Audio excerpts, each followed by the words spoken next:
guys friends, it's Nicole and I'm back with part 2 of my tutorial for the StencilGirl Creative Team. I used a photo editing program to put 2 of these photos onto one 4x6 photo surface so that I could get 2 smaller ones with each print, and now I'm going to cut out each image. We recently said goodbye to our buddy Grayson of almost 19 years and wanted to send special notes to a few people who cared for us and him. I knew this would be hard to voice without tears, so I also share more info and some stories about him in the blog post linked below.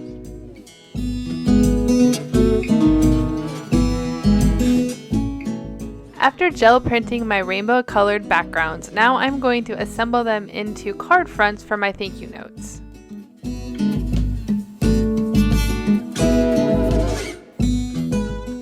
Before I do that though, I'm going to test this first card just for my concept to see what I want to do. I was kind of thinking some like rays coming out from the back of the photo, so I'm going to cut those papers and assemble the card front.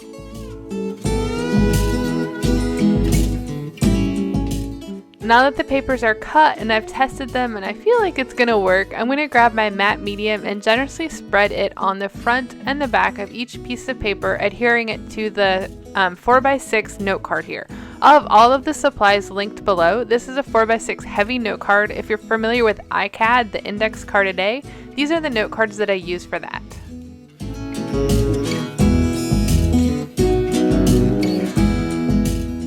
Because I want these card fronts really whimsical and fun, I'm using my scissors to cut the papers most of the time because I want them not to be perfect. I want it to have just like a happy nature to it, and also I'm allowing the paper to spill off of this 4x6 card, and then I'll trim it in the end either with a scissors or with a paper trimmer, whichever seems to work best for the card that I'm creating.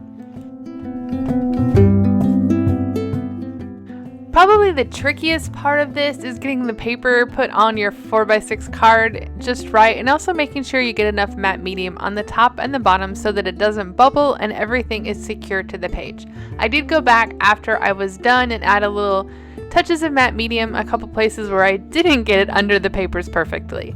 And now, because I can't wait and I want to make sure this is working, I'm trimming this just a little early. My papers are still a little bit wet, so it's not trimming as well. I recommend that you wait for your papers to dry completely, and then using the scissors or a paper trimmer works so much better.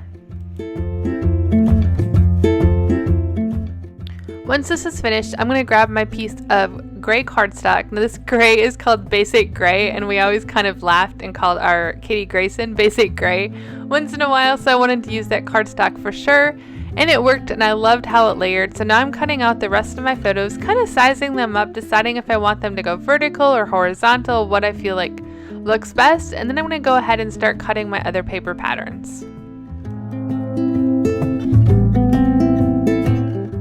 For this image, I thought it would be fun to do like a rainbow design behind him, so I'm going to use the red, the orange, the yellow, green, and so forth to cut this kind of half rainbow shape. I'll use the red as a pattern, and then the yellow, the orange, the green, and continue throughout to make the rainbow shape behind the Grayson picture.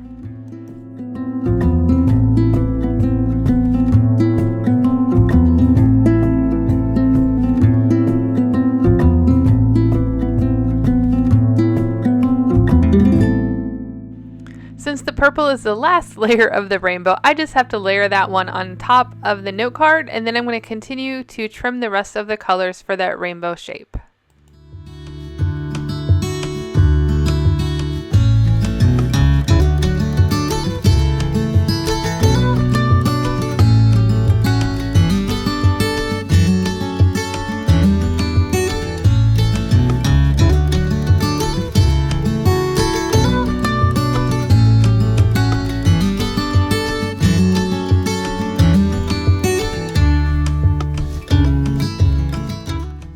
Again, because I want these cards to be whimsical and fun and not perfect, I think that kind of adds to the look of this kind of rainbow design and the other designs that I'm making. I'm using my scissors, I'm not trimming them exact, and I'm kind of just figuring it out as I go. That's what I can recommend the most, I guess. I put in enough paper so that if I messed up, I'd have some extra ones, but really there's no messing up. It's just a lot of fun to create these fun, whimsical shapes for the card fronts.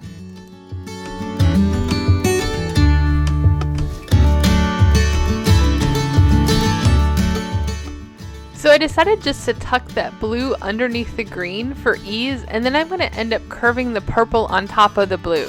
I did something opposite for my other ones. It was just kind of how the papers worked out and what I felt worked best for the sizes and the layers and the colors and maybe whatever mood I was in for trimming at the time. I think there's so many ways you can make this happen. Don't worry about it. Just have fun, like I said before.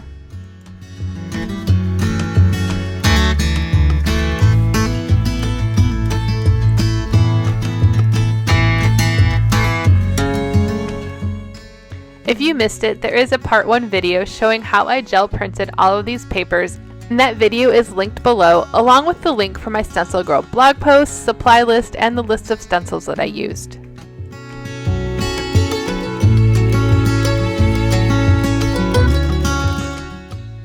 While I created these rainbow papers and backgrounds for our sweet kitty photos, I think they would be just as fun without photos, or cut out some photos of kids, add some florals, or some stamped images. The possibilities are endless, and I think you could have so much fun creating them like I did.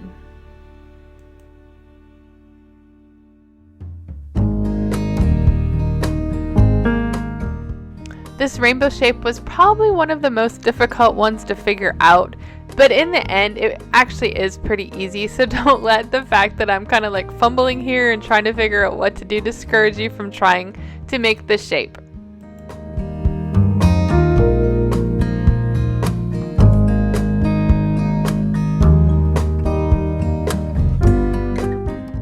I made several of these cards, so I made 2 more rainbow ones. I didn't record everything because I didn't figure you needed to see each time I made them, but every time I made it, it got easier and actually was a lot more fun as well.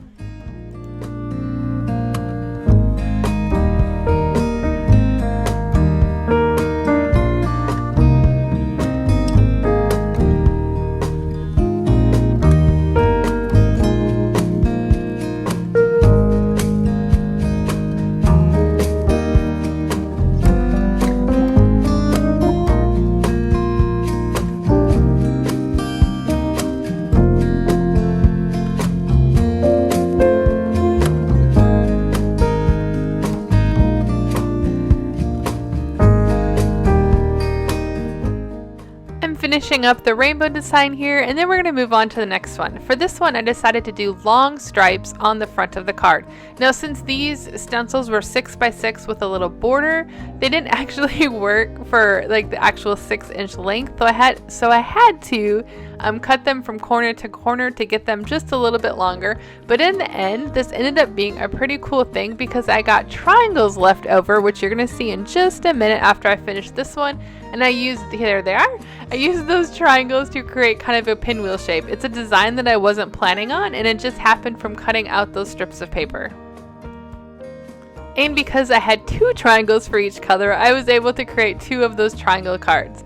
After it dried, I'm trimming off all of the edges here, and I'm going to trim off the rainbow card edges as well. I used the paper cutter when I was able to have a flat side on the bottom, but when I have those triangles hanging off the edges, they're a little bit more difficult to use the paper cutter with because there's no flat to hit it with, set it on the bottom, so I ended up having to use my scissors to trim those triangles off.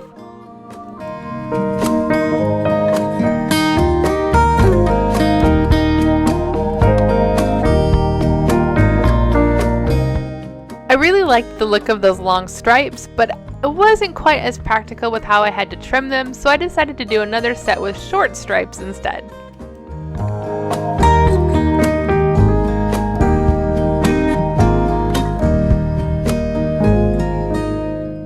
So I've made several cards of each design at this point, counted them up, and realized I needed just a couple more. I looked into the scrap bin of all of the papers that were left over from those designs and thought, maybe I could just make some designs out of these and not have to cut up more papers. Oftentimes when I have a scrap bin, things just sit there for a long time until I think I'm going to use them someday. So instead of that happening, I thought, hey, I'm going to use them today. I grabbed those scraps and created 3 more, a little bit more unique designs, kind of more whimsical with what was left over. Here's the first design. I kind of layered it similar to those stripes, but they're a little bit more wonky, not as straight. Now I'm working on the second design. Second design is really similar stripes. They're just kind of angled here and there. Here's the third design. This one was a little bit more fun to put together because of all the cutouts of the papers. I love how all these stenciled gel printed rainbow papers came together as the perfect backdrop for my Grayson photos. Now it's time to assemble the cards.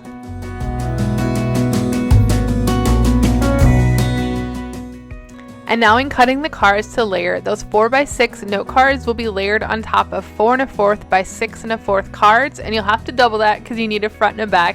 I'm folding it over so you can see that the size goes from larger to that 4 1/4 by 6 1/4. Now I'm using matte medium to stick my photos down on the card front. I'm going to use that matte medium on the front and the back. These were glossy photos. I didn't have time to have the matte ones shipped to me, so instead I just used that matte medium to kind of dull down that photo and make it not so glossy and shiny.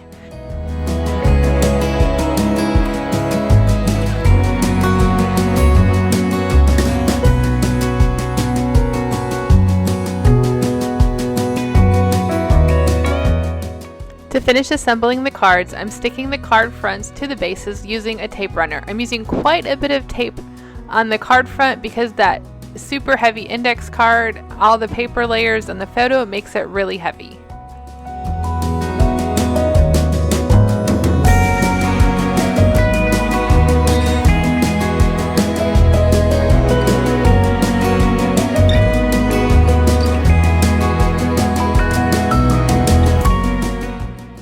I'm adding this little quote on the top of the inside of my card as well as a piece of paper to line the bottom for writing on.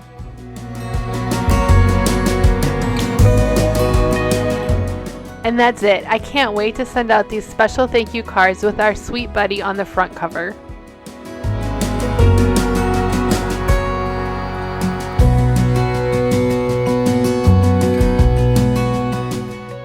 Thank you so much for watching. Don't forget to click over to that blog post that I wrote for StencilGirl. It's linked below.